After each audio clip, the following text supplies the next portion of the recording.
The county sanitarian told me later that gravity does not care about HOA votes. By then, the trench was already backing up. Not dramatically, not all at once, just enough that the lift station alarms started cycling every few hours instead of every few days. Enough that the maintenance contractor stopped blaming sensors and started asking for maps. Enough that people walking their dogs along the new cedar chip trail beside the retention easement began noticing the smell before sunrise. The board still thought the problem was temporary. That was the part I remember most clearly, not the barricades they dragged across my cattle road. Not the letters taped to fence posts, quoting bylaws they barely understood. Not even the excavator tracks pressed into wet clay where they cut across my easement without permission. It was the certainty. They believed paperwork only mattered when they held it. And they believed a man who spent most mornings fixing fences and clearing culverts would eventually tire himself out trying to explain old property records to people who had never read beyond the highlighted sections their attorney emailed them. For 7 days, they treated that road like community property. On the 8th, sewage stopped moving downhill. That was when the county finally returned my calls. I had owned the South Tract for 19 years by then. Not inherited, not flipped, not subdivided into investment parcels with decorative names and artificial ponds. I bought it from a retiring rancher named Ellis Warren, whose hands shook so badly during closing that he missed the signature line twice before the title clerk turned the papers sideways for him. 2,300 acres sat west of the subdivision now called Pine Hollow Estates. Back then, it was just county grazing land stitched together with dirt roads, irrigation channels, and utility easements most people ignored because they had been there longer than anyone currently living nearby. I raised cattle there quietly, Black Angus mostly. Small operation compared to the larger outfits north of the river, but steady. I leased portions seasonally, repaired my own fencing, maintained my own culverts, and kept relationships with county utility crews because every buried line eventually needs someone with keys to a locked gate. That was how I learned early which pieces of land mattered more than they looked. The cattle road wasn't really a road in the normal sense. No pavement, no signage, just compacted dirt following the natural grade between two ridges before dropping toward the wastewater easement corridor near the lower basin. My trucks used it. County sanitation crews used it. Utility contractors used it during storm season because the slope stayed stable even during runoff. The easement itself dated back to the late 70s. Recorded, surveyed, boring enough that nobody paid attention to it until the subdivision started expanding. At first, the new residents mostly kept to themselves. Retired couples, remote workers from Denver, people who liked seeing cattle in the distance as long as they did not smell them too often. I had no issue with any of that. Then the HOA board changed. The old president resigned after a wildfire insurance dispute. The new board came in talking about modernization, community access, outdoor wellness initiatives. Language like that usually means someone has discovered a consultant. Within 6 months, they had commissioned trail proposals connecting the subdivision to the creek overlook west of my grazing corridor. I remember the first brochure because someone left one in my mailbox, folded in half beside a feed invoice. Expanding natural access for all residents. That wording stayed with me, not because it sounded hostile, because it sounded entitled. The proposed walking trail traced almost perfectly along the utility corridor and crossed directly through the cattle road easement in 3 separate locations. Whoever designed it either ignored the recorded access maps or assumed they could negotiate around them later. I called the HOA office the next morning, not angry, just direct. I explained the road carried maintenance access for sanitation infrastructure and seasonal agricultural traffic. I explained portions of the corridor flooded during spring runoff and required controlled grading. I explained there were recorded easements older than the subdivision itself. The receptionist sounded polite and distracted. She told me someone from the board would circle back. Nobody did. 2 weeks later, survey flags appeared beside my western fence line. I removed exactly 3 of them because they had been pushed through an active drainage berm. The next afternoon, a woman named Denise Halbrook arrived in a white SUV with the HOA logo magnetized onto the doors. She introduced herself as board secretary for Pine Hollow Estates HOA and spoke carefully, the way people do when they have already decided the conversation is procedural instead of human. She told me the community had approved preliminary recreational access improvements. I asked whether the county sanitation district approved interference with the utility easement. She paused at that. Not long, just enough. Then she said the trail would coexist with existing infrastructure. That word told me more than the rest of the conversation combined. Coexist usually means someone intends to use property first and resolve legality afterward. I walked her to the gate myself and showed her the recorded easement marker bolted into the concrete culvert head wall near the lower crossing. She barely looked at it, Denise returned 3 days later with 2 other board members and a man carrying rolled survey sheets under his arm. They arrived just after sunrise while I was replacing a broken float valve near the north stock tank. I saw the vehicles coming down the gravel service lane long before they reached the gate because dust hangs in the basin that time of morning. Nobody waved. That detail mattered more than it should have. People who come onto working land usually signal first. Even county inspectors do. They understand gates, livestock, equipment, blind spots. They understand that land has rhythms already in motion before they arrive. These people stepped out like they were visiting a park, still under construction.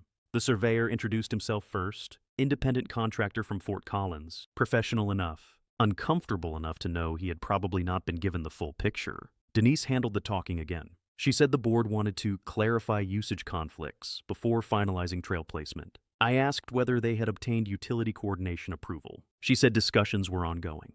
That phrase usually means no. We stood beside the cattle road while she unrolled a color site map across the hood of her SUV. The proposed trail curved along the western rise, crossed the dirt access road twice, then narrowed beside the wastewater corridor before continuing toward the creek overlook. Decorative benches were marked every quarter mile. So were dog waste stations. What was not marked anywhere was the sanitation easement maintenance width. Not even once. I pointed to the omission. The surveyor shifted slightly but stayed quiet. Denise said the trail consultants believed the access road was underutilized. I remember looking at her for a second after she said it because I honestly thought I had misheard. Underutilized. The county sanitation contractor alone used that corridor at least twice a month during dry season and almost weekly during runoff periods. Vacuum trucks could barely clear the lower turn as it was. The wastewater line beneath that slope fed not just the subdivision, but 3 adjoining parcels east of the retention basin. The road existed because heavy vehicles needed stable grade access to reach the lift infrastructure safely. But to the HOA, if residents did not personally see traffic every day, the road looked unnecessary. That was the first time I understood the actual problem. They did not think they were taking something essential. They thought they were improving wasted space. I walked to the barn office afterward and pulled the original easement packets from the filing cabinet beside my desk. Thick paper, county stamps fading at the corners, maintenance access rights extending permanently through the corridor, regardless of adjoining ownership changes. I made copies, not because I expected a fight, because I'd already lived long enough to know memory loses arguments against organized paperwork. The first official notice arrived 11 days later. Certified mail. The HOA claimed the cattle road created unsafe pedestrian interaction zones and requested I reroute agricultural traffic during future trail development. The letter cited community beautification provisions from subdivision covenants that did not apply to my property in any legal sense whatsoever. But they wrote the letter confidently. Confident people create problems, especially when surrounded by agreement. I responded the same afternoon. Short letter. Attached easement records, attached county maps, attached photographs showing sanitation access vehicles using the corridor over the previous 2 years. No emotion, no threats, just facts. 2 weeks passed without response. Then the wooden stakes appeared. They started near the upper bend where the road narrowed between drainage rock and the cottonwood stand. Bright orange tops hammered directly into the shoulder of the access lane itself. I drove the route twice that morning, checking fence lines before realizing what bothered me. The spacing. They were laying out pedestrian width measurements. Across the road, not beside it. I called the number listed on the trail permit posting attached to one of the stakes. A young contractor answered and told me excavation crews were scheduled the following Monday pending final HOA clearance. I asked whether he had county utility authorization for work near the wastewater easement. Silence. Keyboard sounds. Then he said he would need to call me back. He never did. Instead, I received an email from Denise that evening explaining the board had voted unanimously to proceed with Phase 1 implementation. No mention of utility coordination. No mention of access rights. Just a line near the bottom saying accommodations could be discussed later if operational issues arose. Operational issues, as though sewage infrastructure operated on inconvenient schedules. I printed the email and added it to the folder already forming on my desk. That was the point where record-keeping stopped being precaution and became routine. Every phone call got logged. Every vehicle entering the corridor got photographed with timestamps. Every conversation was followed by email summaries sent back to the participants. Not to intimidate them, to stabilize reality, because once institutions begin speaking through committees and consultants, facts start dissolving around wording. A week later, I found the first barricade. Temporary fencing stretched across the lower cattle road, crossing with fluorescent ribbon tied between steel posts. A laminated sign hung from the center. Trail development area, limited vehicle access. No county insignia, no permit reference, just HOA branding. I cut the ribbon carefully without damaging the posts and drove through to inspect the lower basin. One of the sanitation vent caps near the lift grade had already been partially buried under fresh gravel spread for pedestrian surfacing. That caught my attention immediately, not because it was catastrophic, because it meant nobody on site understood what they were building around. Wastewater systems are quiet until they are not, and once access disappears, small maintenance delays become expensive emergencies very quickly. I photographed everything: vent cap elevations, gravel depth, equipment tracks, the contractor's temporary storage pile sitting directly beside the drainage culvert. Then I called the county sanitation district again. This time I did not leave a message. I emailed photographs instead. The county responded 4 days later with a single sentence: "Your concerns have been forwarded for internal review." No name under it, no timeline. Just an automated signature block from the Utility Coordination Office in Durango. I printed that too. People think documentation is about proving someone wrong later. Most of the time it is about measuring how long institutions can look directly at a problem before they admit they saw it. Construction continued the following week. Nothing large at first. Mostly landscaping crews unloading cedar chips and edging stone near the upper slope. Residents started walking portions of the unfinished trail before it was even complete. I would pass them while checking fences in the evenings. Couples with dogs. Parents pushing strollers. People carrying insulated water bottles and talking about views. Most of them had no idea they were standing inside a utility corridor. That part never made me angry. Ordinary people trust visible things: a clean trail, a printed sign, a board-approved improvement plan. They assume somebody checked the important details beforehand because modern neighborhoods are built on the idea that somebody else is always responsible. The dangerous part was the board understood less than the residents did. I realized that fully the morning I found concrete bollards stacked beside the lower crossing, 6 of them. Heavy reinforced cylinders meant to stop vehicle traffic. The crew unloading them had already spray-painted placement marks directly across the cattle road entrance. I parked beside the trailer and asked who authorized permanent barriers over an active access easement. The foreman shrugged and handed me a laminated work order with the HOA logo in the corner. No county permit reference, no utility sign-off. I took photographs of the paperwork in his hand before he realized why I was asking. Then I drove directly to the sanitation district office. The building sat behind the public works yard near the highway.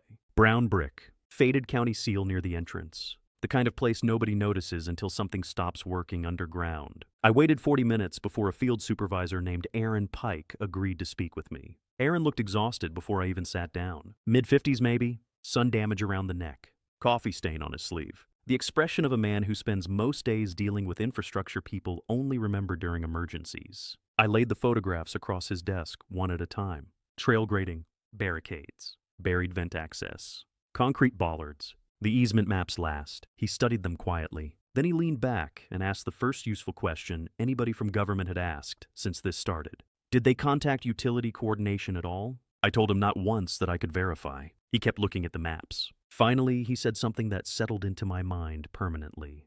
People see empty land and assume systems stop existing underneath it. Not long after that, his tone changed. Less conversational, more procedural. He asked for copies of everything: emails, notices, survey photographs, dates of construction activity, vehicle logs, any communication referencing restricted access. I had all of it in folders already. That surprised him slightly. Most disputes collapse because one side relies on memory, while the other side organizes paper. Before I left, Aaron made a call while I sat there. Short conversation, mostly listening. Then he covered the receiver and asked whether the barricades had already been installed. I said not yet. He nodded once and returned to the call. When I walked outside 20 minutes later, I noticed the first county truck heading toward the subdivision. The HOA responded quickly after that. Too quickly. Within 48 hours, residents received a community email claiming outside parties were attempting to delay recreational improvements through aggressive interpretations of legacy utility language. Somebody forwarded me the message anonymously. No signature, just screenshots. I added them to the folder. The next Saturday, the board held an open-air community meeting near the trail entrance. Folding chairs, coffee dispensers, easel-mounted concept renderings showing smiling families beside the creek overlook. I stayed in my truck on the far side of the fence line for almost half an hour before getting out. Nobody invited me over. I walked there anyway. Denise spotted me first. I could tell from the way her posture tightened slightly before she smiled. That smile mattered too. People smile differently once they believe public support protects them. She introduced me to residents as the neighboring landowner with some concerns about access coordination. Not inaccurate, just strategically incomplete. One resident asked whether the cattle traffic would continue through the trail area after construction. Before I answered, Denise stepped in and said the board expected minimal future agricultural disruption. Minimal, like livestock movement was weather. I told them the road was not optional access for me or for the sanitation district. A few people looked surprised hearing that. One older man asked whether wastewater infrastructure actually ran beneath the trail corridor. I said yes. Denise immediately corrected the framing. Adjacent to portions of it, she said. That was technically true in the same way standing beside train tracks still puts you near a train. The conversation shifted after that. Not dramatically, but enough. Questions started changing tone. Less excitement, more uncertainty. A resident asked whether emergency vehicles could still reach the lower basin if bollards were installed. Another asked whether the HOA had completed county coordination approvals. Denise answered carefully without answering completely. That was when I understood the board's real vulnerability. Not the easement itself. Confidence. Everything they had built depended on residents continuing to believe the board had already done the necessary work. Once doubt enters a room, authority starts spending energy maintaining itself. I left before the meeting ended. No speeches. No confrontation, just quiet departure after saying what could be documented publicly. The following Tuesday, the bollards went in anyway, installed in concrete, directly across the cattle road. I discovered the bollards before daylight because one of my lease hands called at 5:12 that morning and said the lower access gate was blocked. By the time I reached the crossing, the concrete was still curing around the bases. 3 bollards across the center line, one offset near the drainage shoulder, wide enough for pedestrians and bicycles. 2 narrow for feed trucks, utility rigs, or sanitation equipment. The contractor crew had already left. I stood there for several minutes without touching anything. That part matters. People always imagine disputes turning on emotional moments. Shouting. Threats. Somebody losing control. But most legal outcomes are shaped by smaller decisions made when nobody is watching. I did not remove the barriers. I photographed them. Fresh concrete. Placement measurements. Tire tracks. The work trailer ID numbers. Then I drove the full alternate route to the South Ridge access road just to document the difference myself. Nearly 40 extra minutes for heavy equipment during dry weather. Longer after rain. Parts of the grade 2 unstable for loaded sanitation vacuum trucks during runoff season. I photographed that route too. At 8:03 a.m., I emailed everything to the county sanitation district, the utility coordination office, and the HOA board simultaneously. Subject line only. Restricted utility easement access. Immediate safety concern. No accusations. No emotion. Just timestamps and attached photographs. Denise responded first. 17 minutes later, her email stated the trail barriers were installed to protect community pedestrian safety and claimed alternative maintenance access remained available if coordinated appropriately through the HOA. That sentence told me more than anything before it. They genuinely believed they controlled the corridor now. Not legally, psychologically. The distinction becomes important in property disputes because people start acting according to assumptions long before courts correct them. At 11:26 that morning, Aaron Pike called. He did not waste time on greetings. He asked whether the barriers were removable. I said, not without equipment because the bases had been set in poured concrete. Silence for a second. Then he asked me to stay available. Around noon, 2 county trucks arrived at the crossing. Utility operations? White pickups with magnetic district seals on the doors. I stayed back near the fence line while Aaron and another supervisor inspected the installation. Neither looked pleased. One of them measured clearance widths manually with a tape reel, while the other photographed the bollards from multiple angles. Denise arrived 20 minutes later in the same white SUV. She walked toward the county employees, already speaking before she reached them. Professional tone. Fast pace. Lots of phrases like shared solutions and community enhancement objectives. Aaron listened without interrupting. Then he asked one question. Who authorized permanent obstruction across a recorded sanitation access easement? Denise answered the way experienced administrators answer when no safe answer exists. She expanded context instead. Trail usage, resident safety, multi-use corridor planning, future accommodation options. Everything except the actual question. Aaron repeated it, this time slower. She finally said the HOA believed the easement language allowed reasonable modifications provided emergency access could still be arranged. Believed. Not verified. Not approved. Believed. I watched the conversation from 50 yards away and realized something had shifted. Until then, the dispute existed mostly in correspondence and assumptions, competing interpretations, neighborhood politics, the kind of conflict people think can eventually be negotiated quietly over coffee and revised maps. But concrete changes things. Once somebody pours permanent structures into an easement corridor, the argument stops being theoretical. By late afternoon, the county marked the site with temporary violation flags. Nothing dramatic. Small orange markers near the bollard bases and along the utility corridor edge. But residents noticed immediately because visible government action changes how communities interpret authority. That evening, the HOA sent another community email. This one sharper. The message accused unnamed parties of escalating administrative conflict and warned residents about potential delays caused by external agricultural interests. Again, somebody forwarded it to me. Again, no signature attached. People inside organizations start leaking information the moment confidence weakens internally. The next morning, I received a certified letter from the HOA attorney.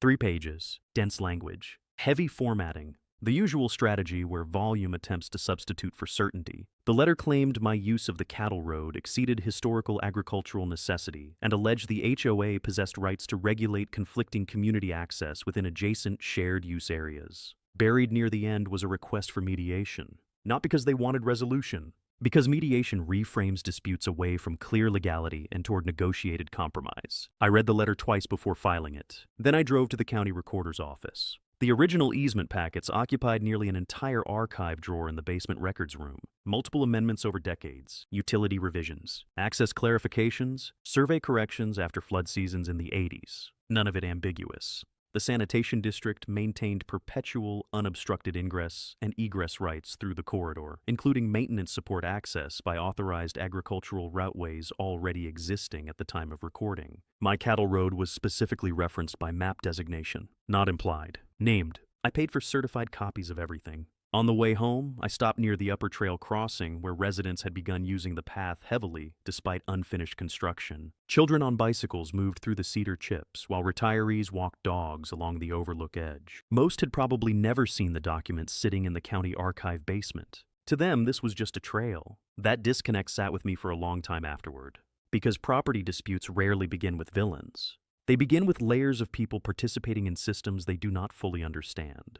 The problem comes later when the people in charge realize they were wrong and decide preserving authority matters more than correcting course. Rain started 2 nights later. Steady mountain runoff, nothing severe yet, but enough that the lower basin drainage channels began filling faster than normal. And beneath the trail corridor, wastewater kept moving downhill through pipes now accessible only through a blocked maintenance route. The first alarm came in just before dawn on a Thursday.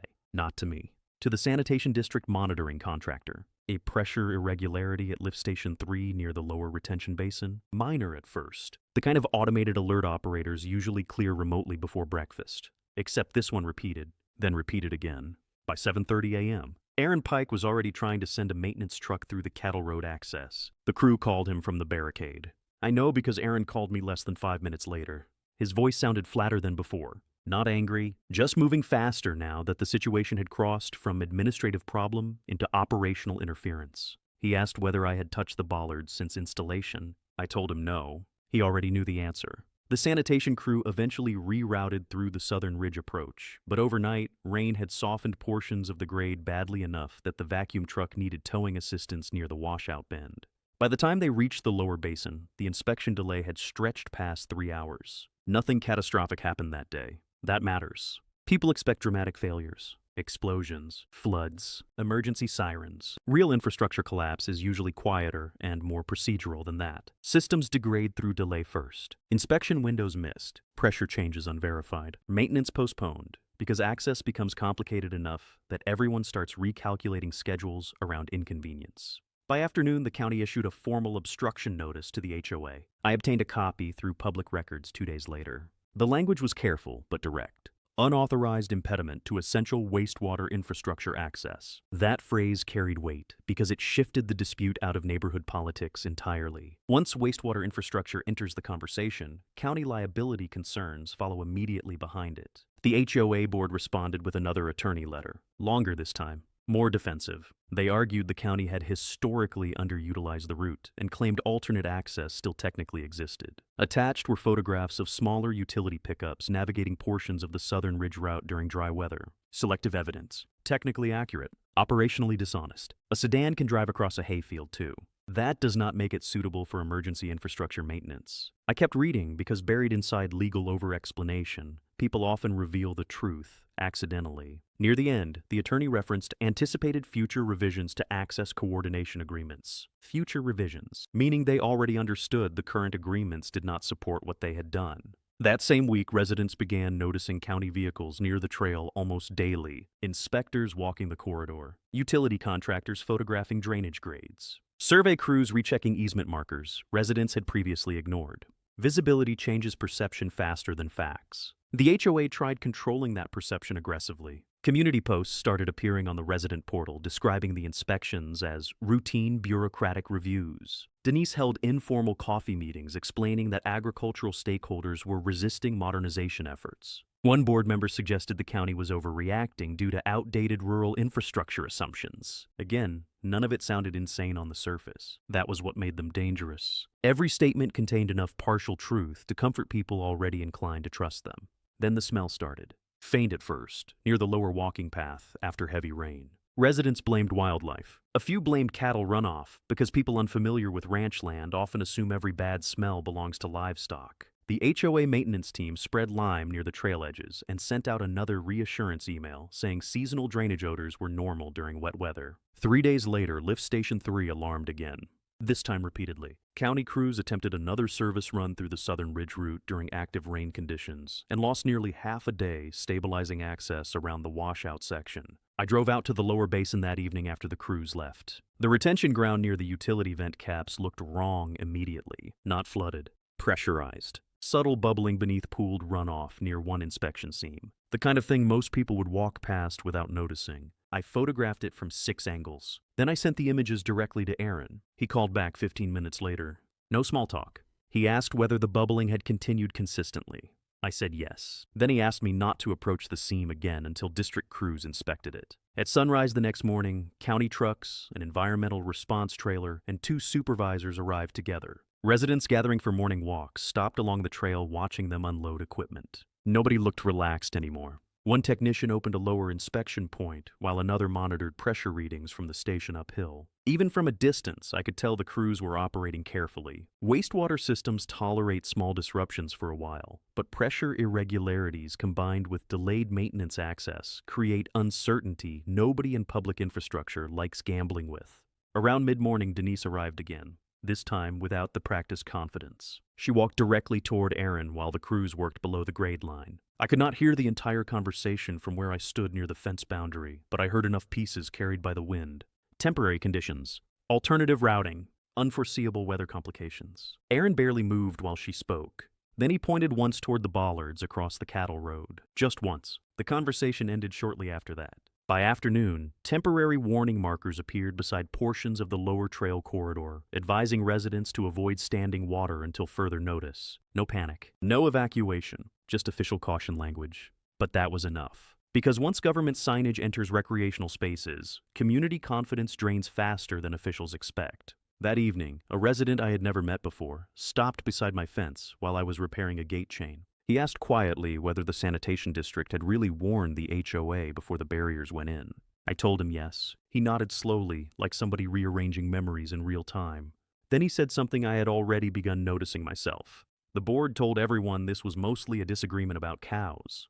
After that, residents started asking different questions. Not publicly at first. Quiet conversations near fences. People slowing their cars beside my access gate. Short exchanges at the feed supply store in town where subdivision residents normally avoided ranch talk altogether. The tone had changed. Before, most people assumed the dispute was about inconvenience. Ranch traffic versus walking trails. Old land use resisting newer development. That was the version the board had packaged because it fit neatly inside modern neighborhood politics. Nobody wants to feel responsible for interfering with wastewater infrastructure, especially not after county warning markers start appearing beside jogging paths. A retired engineer named Walter Kim stopped by one afternoon carrying printed copies of the HOA meeting minutes. He lived near the Eastern Retention Ridge and had apparently attended nearly every board session since the trail proposal began. He spread the documents across the tailgate of my truck while wind pushed dust across the pasture behind us. The minutes were sanitized heavily, votes recorded without detailed discussion,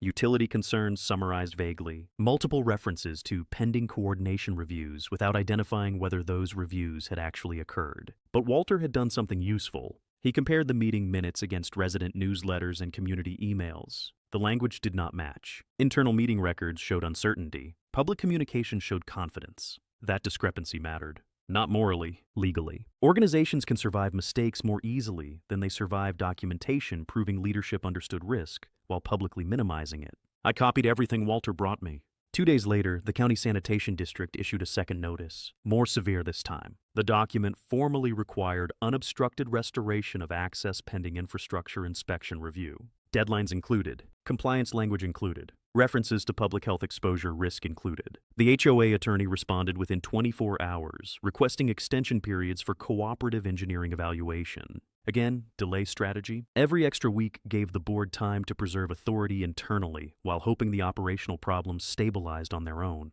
But systems underground do not care about public relations pacing. Rain continued intermittently through the month. Nothing historic.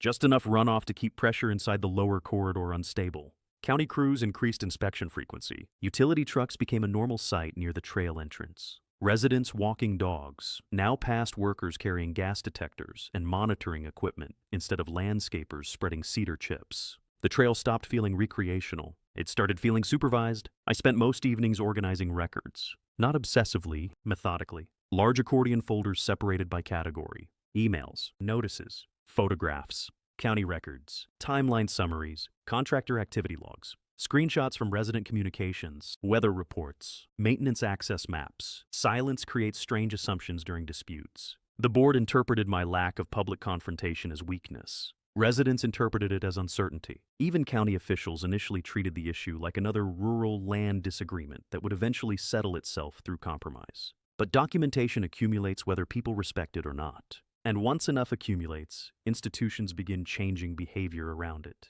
The first major shift came from the county commissioner's office, not publicly. An internal coordination meeting was scheduled between sanitation officials, county legal staff, and HOA representation regarding access liability exposure. I only learned about it because Aaron called afterward asking for certified copies of the historical easement amendments I had retrieved earlier from the recorder's office. His tone sounded different now. More cautious. Officials become careful once they realize a preventable infrastructure problem might evolve into documented negligence. A week later, the HOA attempted mediation formally. Neutral conference room at a law office in Durango. One retired mediator. 2 HOA attorneys. Denise, another board member I recognized from the trail meetings. Me alone with 3 archive boxes and a legal pad. The mediator opened by describing the dispute as a shared community access conflict. I corrected him immediately. I said it was an obstruction of recorded sanitation infrastructure access through a protected easement corridor. That reframing changed the room temperature slightly.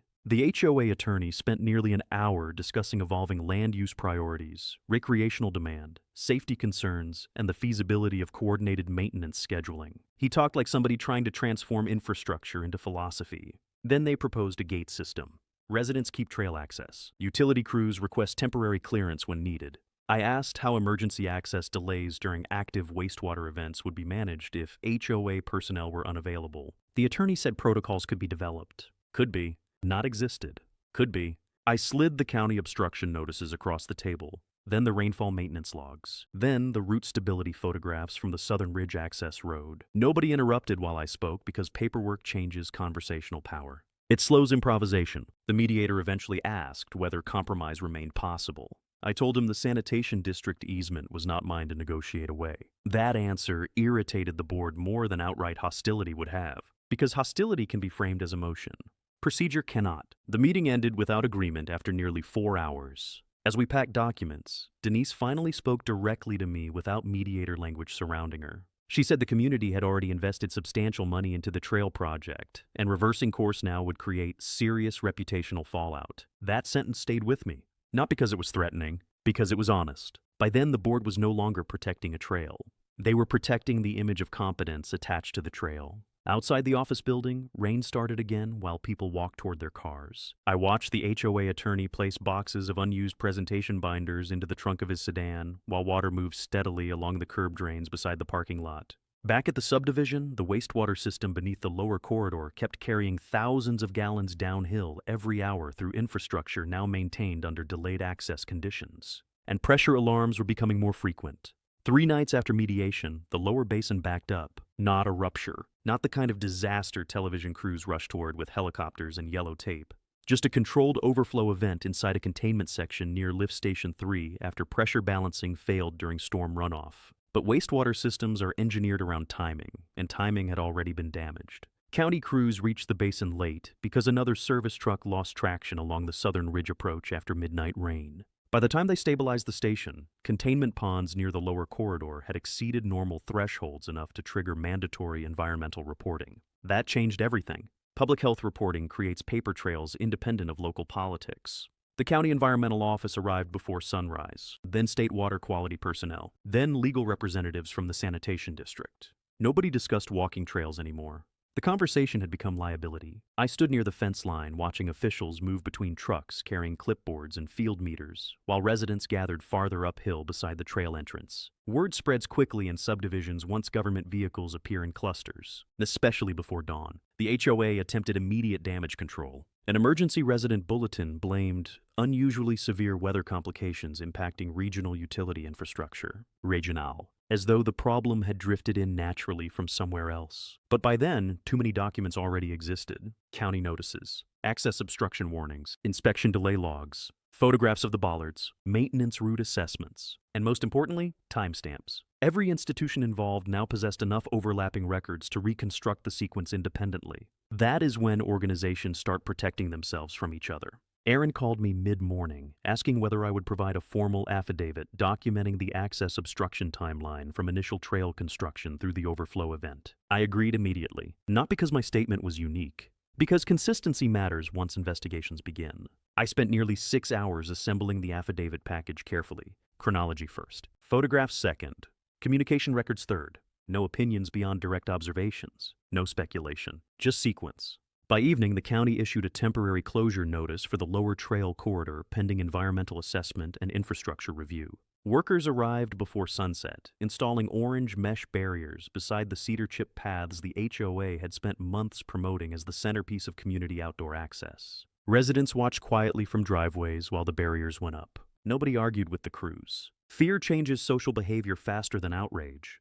The next board meeting overflowed the clubhouse parking lot. I did not attend inside. I stayed near the rear entrance, speaking with a county utility attorney who wanted clarification regarding historical maintenance use, frequency along the Cattle Road corridor before subdivision expansion. While we talked, raised voices carried through the clubhouse walls intermittently. Not chaos. Worse, fracture. Communities sound different once consensus breaks apart. Residents leaving early looked unsettled more than angry. Some avoided eye contact entirely after recognizing me near the parking area. Others nodded politely in the careful way people do after realizing they may have misunderstood a situation for a long time. One woman stopped beside us while holding printed HOA newsletters folded under her arm. She asked the attorney directly whether the county had warned the board before the barriers were installed. He answered carefully, yes. Single word, nothing more. That was enough. The following week, multiple residents formally requested access to HOA financial records related to the trail project. Others demanded copies of legal correspondence regarding county utility coordination. Internal pressure had started.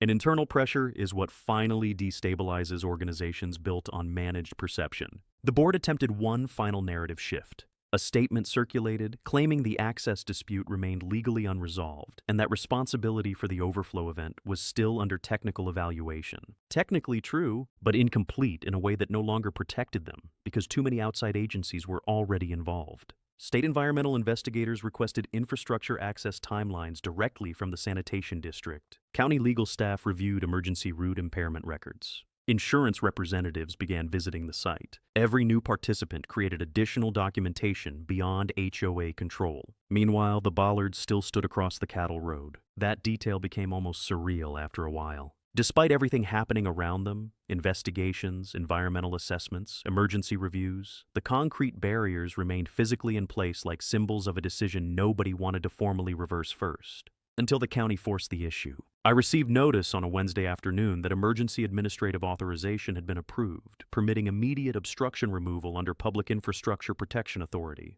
The sanitation district did not ask the HOA again. At sunrise the next morning, county equipment crews arrived with a flatbed truck, a concrete saw team, and sheriff deputies positioned near the trail entrance. Residents gathered almost immediately, phones out, coffee cups in hand. Nobody cheering, nobody protesting either, just watching. The removal process took less than 2 hours. Cutting equipment screamed through reinforced concrete while utility crews documented every step with photographs and body cameras. The bollards came out in sections heavy enough that the loader bucket strained, lifting them onto the flatbed. Underneath one base, workers uncovered compacted drainage damage already beginning to redirect runoff toward the maintenance shoulder. Aaron stood beside the excavation point, studying it quietly for several seconds before photographing it himself. Denise arrived halfway through removal. For the first time since this started, she looked uncertain before speaking. Not defeated, just confronted by a situation no longer responding to messaging. She attempted to argue procedural overreach with the county supervisor on scene, but the supervisor simply handed her the emergency authorization packet. No debate followed, because authority had shifted completely by then. Not emotionally, administratively. And once systems turn administrative against you, confidence stops mattering. After the bollards came out, the county regraded the cattle road within 48 hours. Not permanently, just enough to restore unrestricted maintenance access before the next storm cycle moved through the basin. Heavy equipment cut fresh drainage channels along the shoulder where trail construction had narrowed runoff flow. Sanitation crews reopened buried vent access points and replaced 2 damaged inspection markers that had disappeared beneath landscaping gravel during the HOA improvements. Everything became procedural after that, which is another way of saying the real consequences had finally started. The sanitation district issued formal cost recovery notices for emergency response delays, access restoration work, environmental containment operations, and additional inspection labor tied directly to the obstruction event. The numbers surprised residents once they began circulating privately. Trail projects sound inexpensive during community presentations because consultants talk in phases and grants and recreational value language. Infrastructure liability arrives in lump sums. Insurance carriers entered next. That changed the behavior inside the subdivision almost overnight. Before, residents debated opinions. Now adjusters started asking for documents. Copies of meeting minutes, legal advisories, construction approvals, coordination records. People who had trusted summaries suddenly wanted originals. Walter Kim called me one evening after attending another resident gathering at the clubhouse. He said the board spent nearly an hour arguing over whether early utility warnings had been sufficiently explicit. That phrasing told me everything. Nobody debates warning clarity unless they already understand warnings existed. I kept my own routine mostly unchanged. Fence repairs, feed deliveries, drainage maintenance before heavier runoff arrived.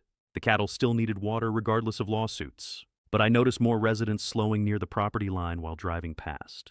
Less hostility, less certainty too. A few even apologized indirectly without fully saying the word. One man told me he had voted for the trail because the board assured everyone utility concerns were minor technicalities. That phrase spread through the neighborhood afterward, almost like evidence itself. Minor technicalities. People repeated it now with different understanding attached. The HOA board hired outside litigation counsel before the month ended. Not local counsel this time. Regional infrastructure liability specialists from Denver. That decision mattered because organizations do not spend that kind of money unless internal assessments already look bad. Depositions began shortly afterward. Mine lasted nearly 7 hours across 2 sessions. The attorneys tried several approaches. First, they framed the dispute as resistance to community modernization efforts. Then as misunderstanding over shared use interpretation. Then as communication breakdown between independent agencies. But documents narrow available narratives. Every time they attempted abstraction, another dated photograph or recorded notice pulled the conversation back towards sequence and obstruction. Eventually, one attorney asked whether I had intentionally avoided public confrontation to strengthen future legal positioning. I answered truthfully, no. I avoided public confrontation because wastewater infrastructure does not respond to arguments. The court reporter actually looked up briefly when I said it. The attorneys moved on. Meanwhile, county investigators completed their infrastructure review. The findings were technical and unemotional. That is what made them devastating. Restricted maintenance access contributed to delayed operational response capability during escalating pressure events. Trail modifications interfered with drainage grading near critical infrastructure zones. Unauthorized obstructions increased service risk exposure. Nothing dramatic in wording.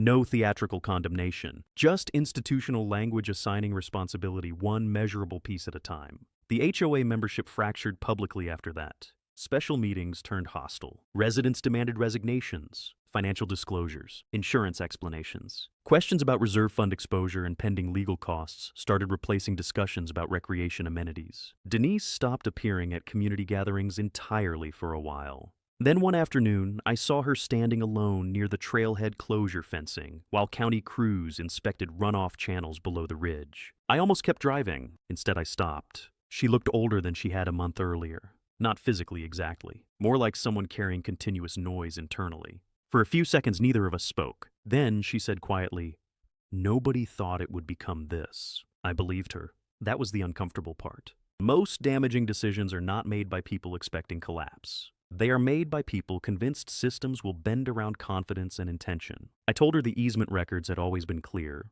She nodded once without arguing. Then she asked whether I had wanted the board removed from the beginning. No, I said. That answer surprised her more than anything else. But it was true. I never cared about humiliating the HOA. I cared about restoring the corridor before infrastructure failures escalated further. The difference matters, because revenge seeks emotional balance. Procedure seeks structural correction. We stood there another minute listening to runoff water move through the lower drainage channels beneath the closed trail section. Then she left without saying anything else. A week later, 3 board members resigned, including Denise. The official announcement described the departures as voluntary leadership transitions intended to support community stabilization during ongoing legal review.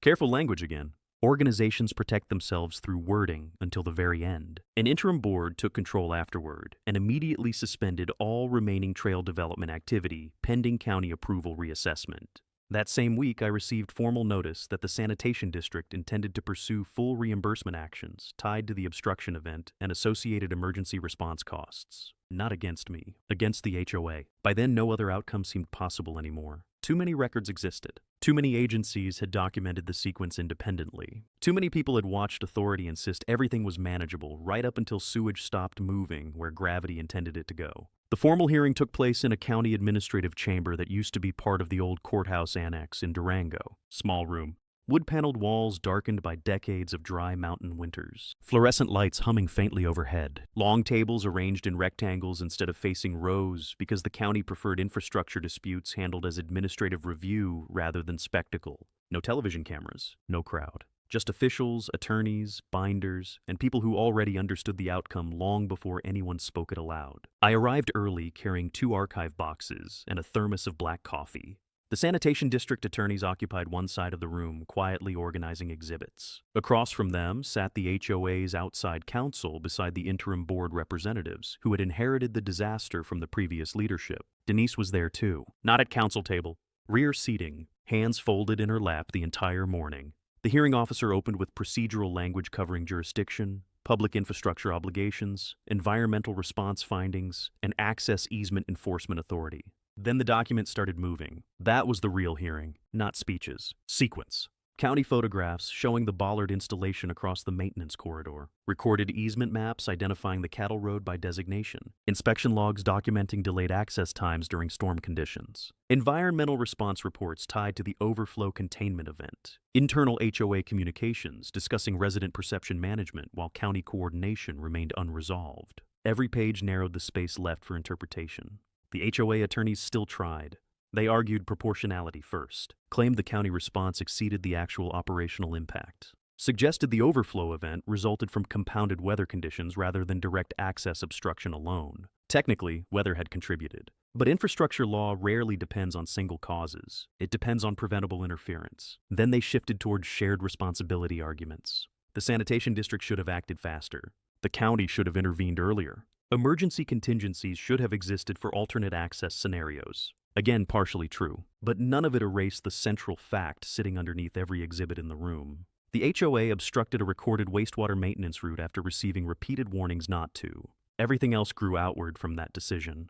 When my testimony began, the sanitation district attorney asked mostly chronological questions. Dates, observations, photographs, access patterns before construction. I answered carefully and briefly. The hearing officer paid closest attention whenever records aligned across independent sources. County reports matching contractor timestamps. Resident newsletters matching meeting minutes. Inspection delays matching rainfall events. Consistency creates its own gravity eventually.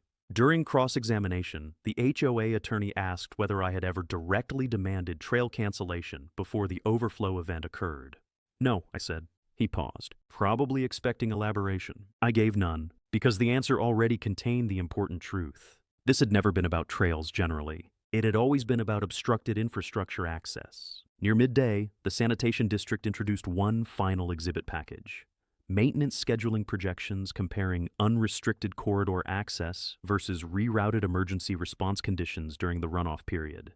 The difference in response capability was severe enough that even the HOA council stopped objecting after a certain point. There are moments during hearings where rooms quietly understand resistance has become ceremonial. This was one of them.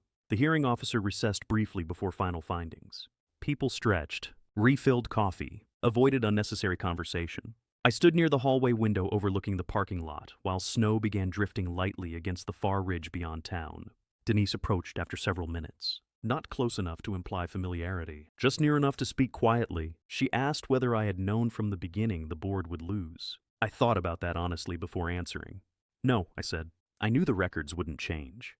She looked down at the floor tiles for a moment after that. Then she nodded once. Nothing else needed saying. When the hearing resumed, the final determination lasted less than 20 minutes. The county upheld the sanitation district findings completely. The obstruction violated protected infrastructure access rights. The HOA failed to coordinate appropriately with county utility authorities despite repeated warnings. Emergency response impairment materially contributed to increased operational and environmental exposure during the overflow event. Remediation costs, emergency response expenses, restoration work, and associated administrative penalties would remain the responsibility of the HOA and its insurers, subject to further civil allocation proceedings. No dramatic reactions followed. No gasps. No arguments. Just paperwork changing hands while people wrote notes beside conclusions that had become unavoidable weeks earlier. That is how most real endings happen. Quietly. Through process. Outside, county crews had already reopened portions of the lower maintenance corridor fully the week before. Fresh gravel stabilized the shoulders. New utility markers stood where the buried vent access points had been restored. The trail section nearest the wastewater easement remained closed indefinitely pending redesign review that likely would never happen. Winter settled early that year. Runoff slowed. Pressure alarms stopped. The basin returned to normal operational rhythm once unrestricted maintenance access resumed. A month later, the interim HOA board formally abandoned the original trail alignment proposal altogether. The public notice used careful language about infrastructure compatibility reassessment and revised community priorities. Nobody mentioned sewage anymore. Nobody needed to. Residents understood. Gravity had explained it more clearly than any hearing ever could.